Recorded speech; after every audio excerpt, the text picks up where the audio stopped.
40 to 40 is a blog and podcast hybrid project looking back, living in the now, and pondering on the future as Raymond Nurse turns 40. Each blog or podcast episode will feature topics beginning with F, such as foundation, family, financials, frenemies, and much, much more. What's up? What's up? What's up? How many more weeks are we on this road to 40, Raymond?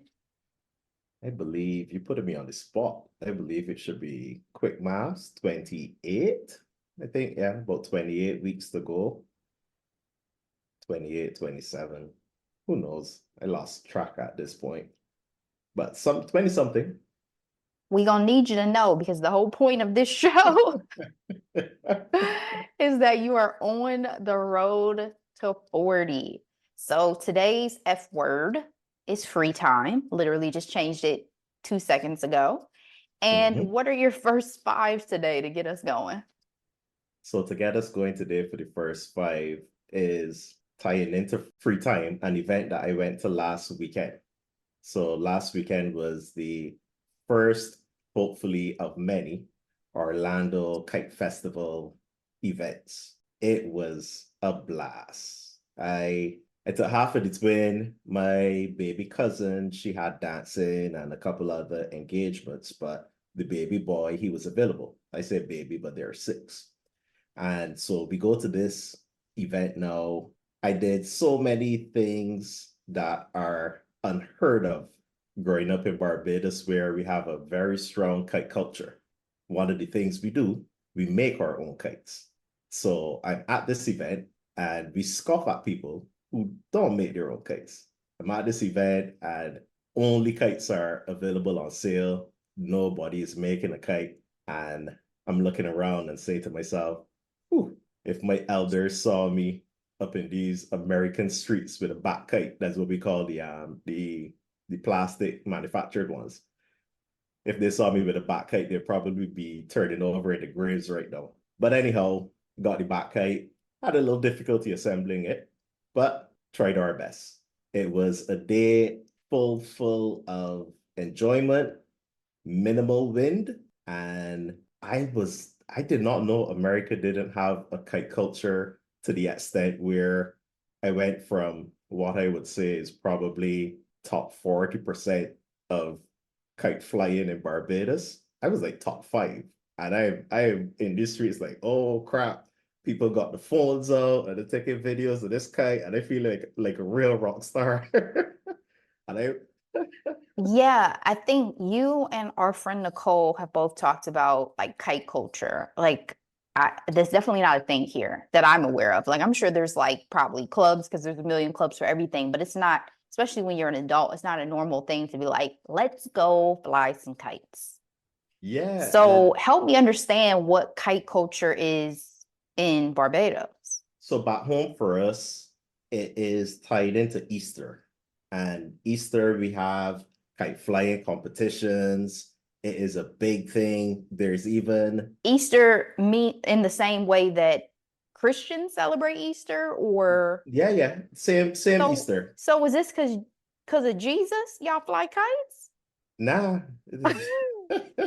it's just around that time frame.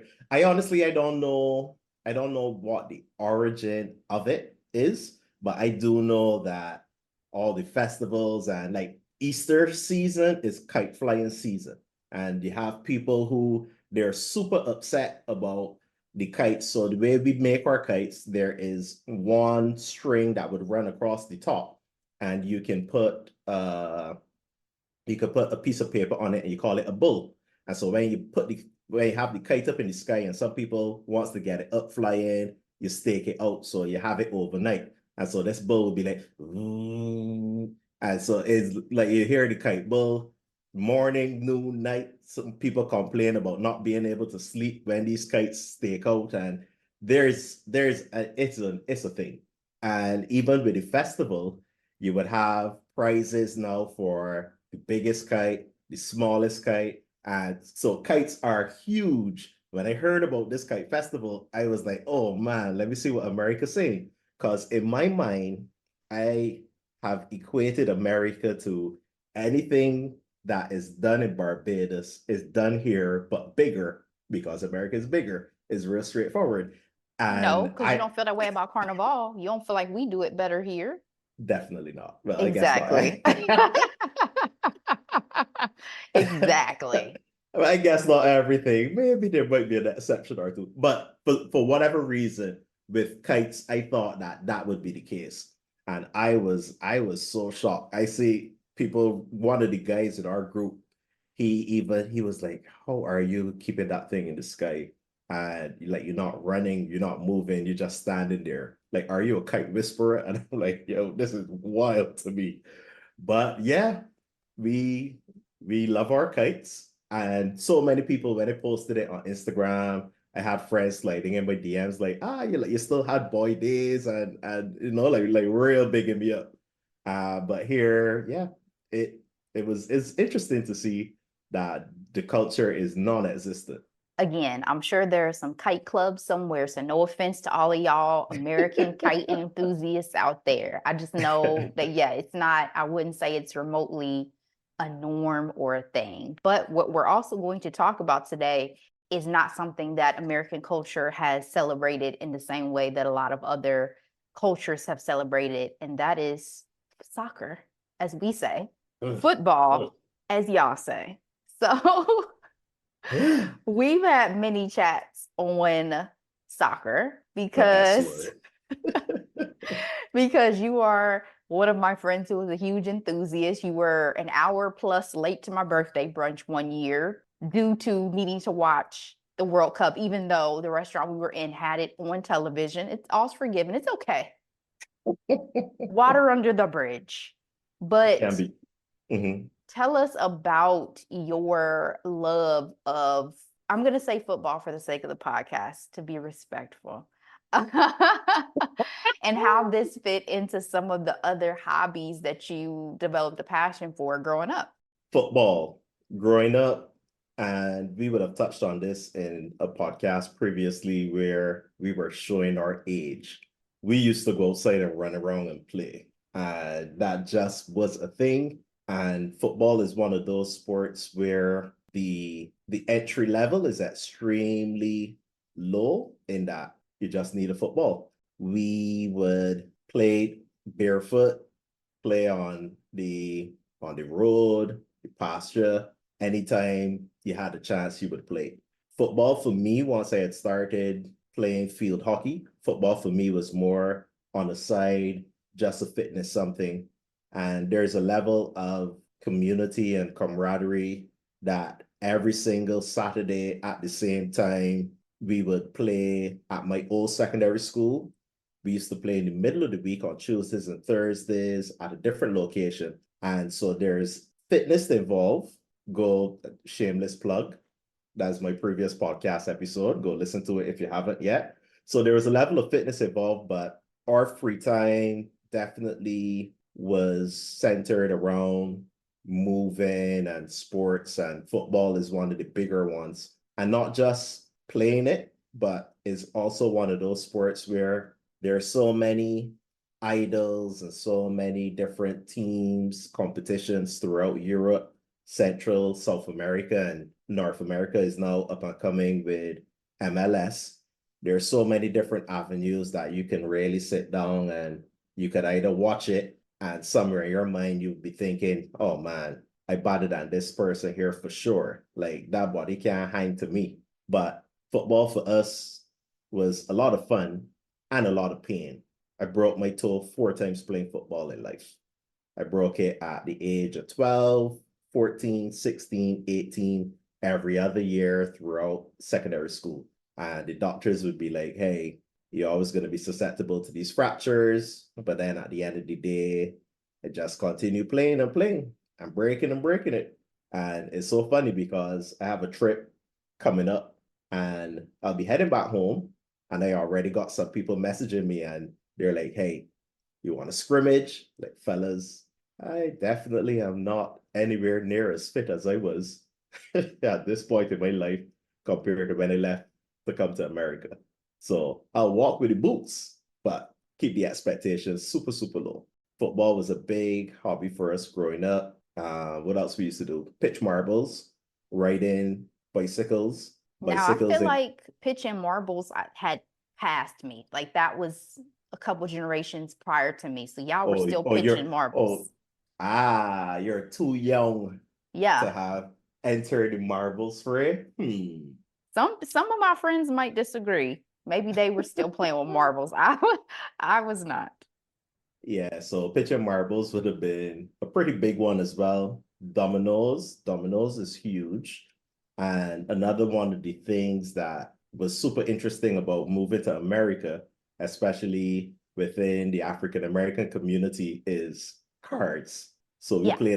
we played a lot of card games, but we don't play spades. And that's the Black national anthem of card games here in America. Yeah, the mecca, the pinnacle, everything for card games. And it is very funny for me as I I wanted to learn. I wanted to learn for a long time. I have a lot of friends that they would tell me, oh, they heading to go play spades this place or the next place. But you will not be invited if you don't know. Ain't nobody want to partner with you. And Yeah, so no one wants to teach you either. If you don't already know, do not sit down at the table. I had to wait a while, but I was hanging out with some friends and one was patient enough to teach me. And I did decent. I did decent. I'm ready to go again. I probably have forgotten because it was only that one time I played. But no, for us card games growing up would have been more Tonk, Romy, Blackjack, um, those were the main ones. Even poker, I didn't get into poker because poker you actually needed money. And so I had the money to to speculate on if I'm gonna win a game or not. Speaking into your love of gaming, Hmm. let's move on to your continued participation in the gaming world. Now, granted, I am not a gamer. It is not my thing, but I have been to one gaming convention in Daytona Beach with one of my friends who's a huge gamer, and it is a culture. It is a thing. It is sponsorships. It is money. It is a big deal. People will sit there and watch other people game. So, are you on Twitch? What is the hoopla for you that gets you into gaming, and what are your top 2 or 3 games? Top 2 or 3 games. Whew, that changes. That changes by the That's month. that's some stuff some a real true gamer seems like they would say. Yeah, no, so there are different levels and different tiers, I guess I would say, for gamers. And with me, the way I game now, it is very, very social. So growing up, and this is again pre-internet days, most of the games that you played would it started with you being the only person playing. Then it graduated to you having split screens. So you could be 2 people playing at the same time, 4 people playing at the same time. Then eventually you started to get into your local area network. So you're plugging in a lot of LAN cables. You get like 8 people. Then the internet is like, hey, the future is bright. You could play with people from all over the world. And so there've been an evolution of it in terms of who you can play with and when. And for me right now, I am definitely on the side of a way more social gamer than when I would have been growing up. So growing up, Final Fantasy, a lot of these single player games with these amazing stories, those were the bread and butter, I guess, of what would take up my free time. And now I'd say, let me see, I play Call of Duty, Diablo 4. I don't even have a top three. I don't play as much as I used to. And those are the ones that like my boys are playing. And if they're playing it, then you just continue on as opposed to just playing the game by yourself. It's so boring and quiet single player games now. And so it's interesting to see that that is where everything started. And now, if you're not playing with your friends in some form or fashion, it's a bit meh. So you do the headset, you do the gaming chair, you do the full. setup. Pretty much, yeah. Not the gaming chair. I just got a chair in my office. You may be So I missing got, out because those gaming chairs be looking hella comfortable. yeah, they do look real sweet. But even so with the headphones, it took me a while. I was playing games and I would hear all of my friends, and again, they got a little more money than me, and I would hear them talk about, oh, if we in the middle of the game, I hear somebody on our left, and I'm thinking like, I don't hear anything. And then so eventually my reflexes had to be pretty good because there is somebody on the left, but the quality of the audio and everything within a game, it really does matter. And I did not know until I got my first set of like proper gaming headphones, and I could not look back afterwards. So now I got the headphones. I've never done customizable controllers. Yeah, it's a bit too far. When you're spending a whole heap of money on all of the equipment, I feel like if you're not at that esports level, some people, I mean, if you got it, spend it, one life to live, whatever, it's money. But for me personally, whatever controller the system comes with, that's the standard for me. And like, I'm not buying a scuff or anything like that. So are you on Twitch? I am, but I don't stream. I've not gotten into streaming. I've been thinking about it. I've been thinking about getting the whole stream setup going. When I move next, I definitely will have a proper space and I'll do more because yeah, why not? So speaking of your gaming buddies, your PlayStation Network, did I get that correctly? Mm-hmm. Yep, You yep, have yep. friends on there who have never met you, do not know Mm-hmm. you, but know your voice. And so you have seen them in IRL and they've known you solely based off of your voice. Yeah, yep. So there's this one time I was on my road growing up back home, 11th Avenue, West Terrace, and I go around to 12 to shot one of my friends, Danielle. And there's a couple of guys on the outside in the veranda, and they're chilling out. And so I was like, yo, fellas, what going on? Danielle on the inside. And somebody looked wrong and was like, famous Ramus? So, and so I look at this dude, I'm like, yeah, that's famous Ramus from Call of Duty. I said, yeah, who you are? And so then he's like, Yardful. I said, Yardy? And so this is the first time we're meeting each other in real life. He's like, yeah, yeah, yeah. And then he introduced me, and this Renegade Dad. And so then he started introducing me to like two or three of the guys. And that was the start of our, I guess, in real life friendship. But we had been playing Call of Duty together at that point for maybe a year and a half, 2 years, could have been longer.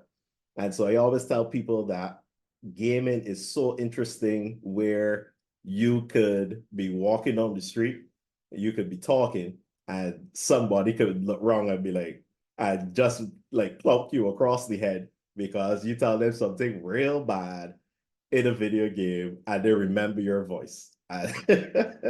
This is a good segue because, again, me not being a gamer, I've heard that the language between people can get real crazy, but that they've scaled back, like they've started to constitute, oh, you can't, cuss as much, things like that. Is that in your experience, have things changed in terms of like how crazy people will get when they talk to each other over games?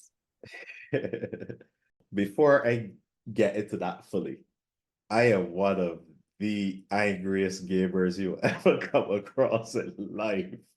If you if you think it, I'd be chilling and I'd be cool, man, when I tell you, if I play in a game and it's like, yo, team, let me go left, and everybody else go right, and I die, you're gonna hear about Hot. yourself. What? You can hear about yourself. You can hear about like your family. You can hear about your future generations. Oh no, I am an extremely heated and passionate gamer. But in terms of what is permitted and what is not permitted, there's still a huge level of anonymity. And you see it with the internet and with most things online, where if you are unknown, you are a lot more comfortable, I guess, in being a nuisance and mouthing off and just acting a fool. So you do still get it, but to the credit of the game developers, they're trying to continuously push messages, like do better.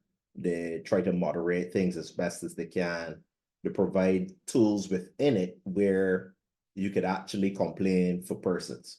So you could complain if somebody using offensive language, using cheats, and everything else. So it's not perfect, but they're trying to develop a lot more avenues to kind of tamper down on the fact that, yeah, people be online wilding.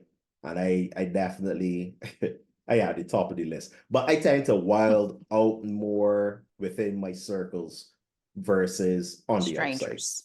Yeah. Like Yeah. for me, it's like, yeah, I Could don't be know you. cussing out a 10-year-old kid, you know? If you want cussing, he might want cussing. Wow.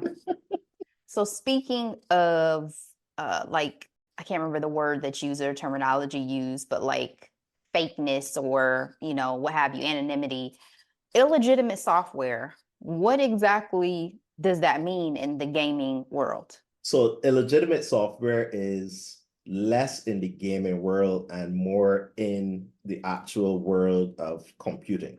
So you just mean in And terms of tech, illegitimate software. Okay. just in terms of tech. And so for that one, it would have been a situation where in my free time, I spent a lot of time, and this is before I moved to America. Disclaimer, like FBI, CIA, whoever does be checking these things, don't come for me. It will be There, FBI domestically. there you go. Yeah, don't come for me. I used to be a real software pirate.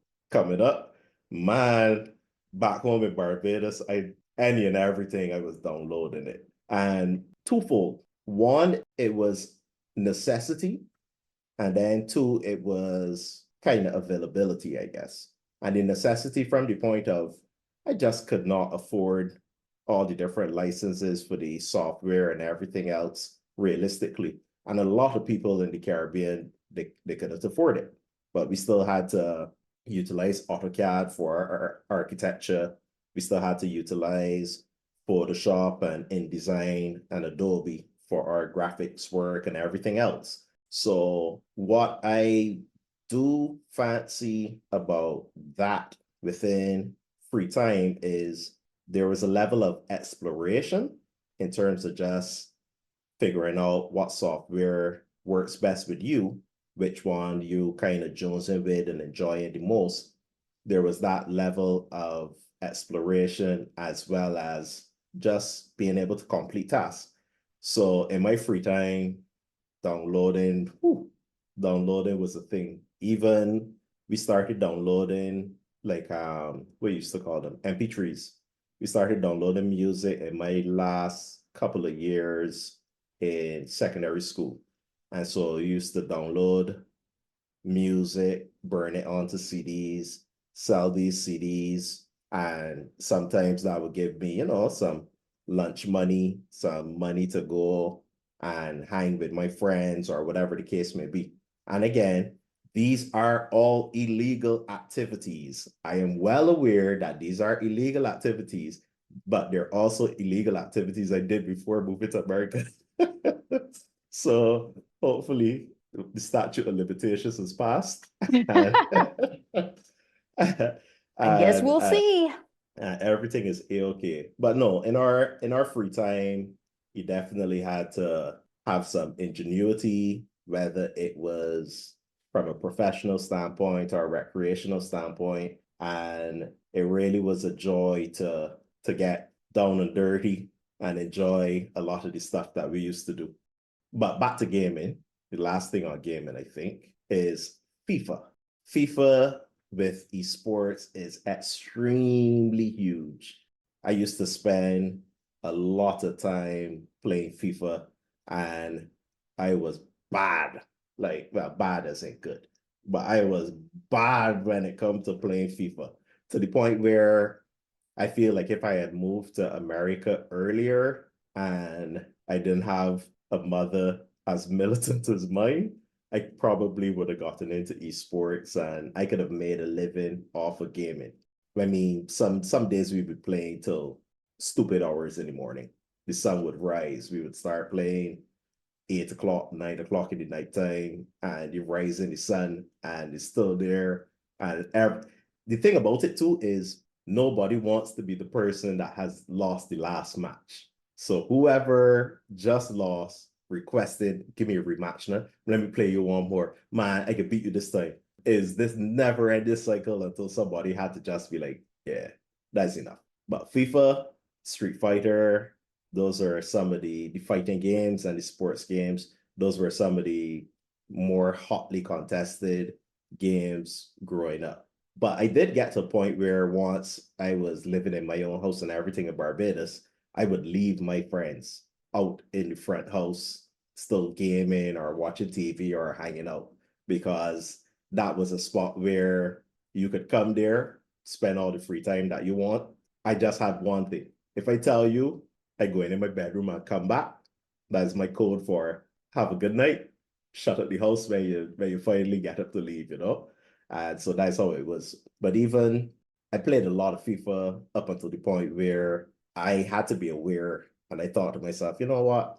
You're spending too much time on this. I think the last FIFA that I bought might have been FIFA 19. And I'm glad that that was the last. Like I told myself, no mas. And that FIFA, I actually spent money on that FIFA. And for that one, I was like, mm-mm-mm. And that was the point where I'm like, you spending more money than the actual cost of the game, you're doing too much. FIFA is probably my all-time played video game. FIFA or Call of Duty, one of the two. But yeah, that's how I spend a lot of the free time. In there, might read a book or two. But Maybe. yeah. All right. Well, good stuff. So that kind of rounds out our chat on free time. Take us out with your final words. So my final words for today are get outside more. We definitely live in a time where we are actually so digital that there's that microchip in a brain person that Elon Musk is experimenting with right now. That is how digital we are. Like we are literally soon going to be physically hardwired into our technology. And from someone that kind of skirted both the analog and the digital world, for me, I would say, yeah, definitely get out more, hike more, run around, play, go to a kite festival, practice flying the kite in the lead up to going to the kite festival so you can look like a rock star. But yeah, nah, my final words for sure would be get a bit more active and just enjoy a good sweat. It really does benefit and help you in the long run. And I am living testament to that shit keeps you alive. Thank you very much.